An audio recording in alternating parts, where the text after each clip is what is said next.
Veneto in zona rossa ed è subito crisi da chiusure, ad aver gettato nel panico le famiglie lo stop da parte del governo delle scuole di ogni ordine e grado, decisione, ribadisce il presidente Zaia, non regionale.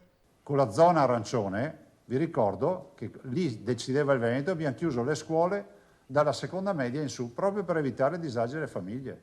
In zona rossa invece, secondo l'attuale legge, scatta in automatico la chiusura di tutto. Ma a preoccupare il presidente è la notizia del sequestro da parte dei NAS di Biella di un nuovo lotto del vaccino AstraZeneca, l'ABB 5811, di cui la regione era in possesso di 41.300 dosi, di cui usate già 20.952, mentre restano ora sospese 20.348, lotto distribuito in quasi tutte le USL. Capite che è un altro duro colpo, perché in via precauzionale, e questo ci sta, ci si pone un problema, però è altrettanto vero che in via precauzionale, per evitare che qualcuno finisca in ospedale perché non è stato vaccinato, bisogna far veloci. Se il vaccino è con causa o causa della morte o non c'entra niente, bisogna chiarirlo velocemente. L'effetto di quanto sta accadendo con AstraZeneca ricade inevitabilmente sulla campagna vaccinazioni, dove sono impegnati tra i 1.200 e i 1.300 persone per raggiungere l'obiettivo delle 50.000 dosi. Questo non aiuta ad essere credibili sul fronte delle vaccinazioni.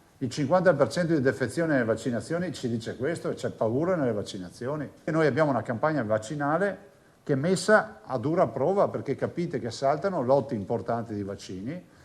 Johnson & Johnson, ne parlavo stamattina col ministro, arriverà a metà aprile. Defezioni improvvise che costringono i sanitari alla caccia di vaccinandi, da qui l'appello di Zaia. Chi rinuncia al suo turno lascia il turno a quello dopo. Resta sempre la volontarietà. Chiediamo solo, facciamo appello che chi decide di non presentarsi disdica.